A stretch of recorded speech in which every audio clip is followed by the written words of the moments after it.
25 రోజుల నుంచి మేము ప్రొటెస్ట్ చేస్తున్నాం అన్న. ఒక రోజులో ఏదో ఇష్యూ అయిపోయి ఒక ఫుడ్ స్టాల్ పెట్టుకున్న ఒక ఆవిడ, కుమారి ఆంటీ ఎవరో ఆవిడ పేరు, ఆవిడదేదో ఇష్యూ అయితే స్పందించిన ప్రభుత్వం ఇంతమంది స్టూడెంట్స్ ఒక యూనివర్సిటీ మొత్తం అల్లాడుతున్నామన్నా. మా స్టూడెంట్స్ ఇంతమంది అల్లాడుతుంటే ఎందుకు స్పందించట్లేదన్నా?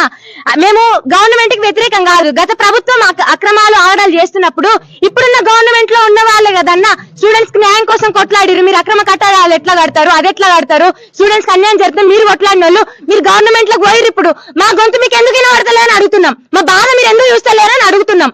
అక్రమ కట్టడాలు, గత ప్రభుత్వం కట్టిన అక్రమ కట్టడాలు అవ్వచ్చు, ఏదైనా అవ్వచ్చు, మా యూనివర్సిటీ దరిదాపులకు ఏది రావద్దు. మీరు బయట ఏమైనా వేసుకోండి, మేము హైకోర్టు కట్టొద్దంటే కట్టుకోండి.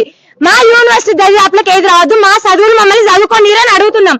రేపు మేము రైతాంగానికి సేవలు చేయాలా వద్దా? రైతులకు అండగా నిలిచే ప్రభుత్వమా కాదా ఇది? మేము కూడా ఓట్లేసినాం కాంగ్రెస్ గవర్నమెంట్. మాకు హక్కు లేదా? అడిగే హక్కు లేదా మాకు?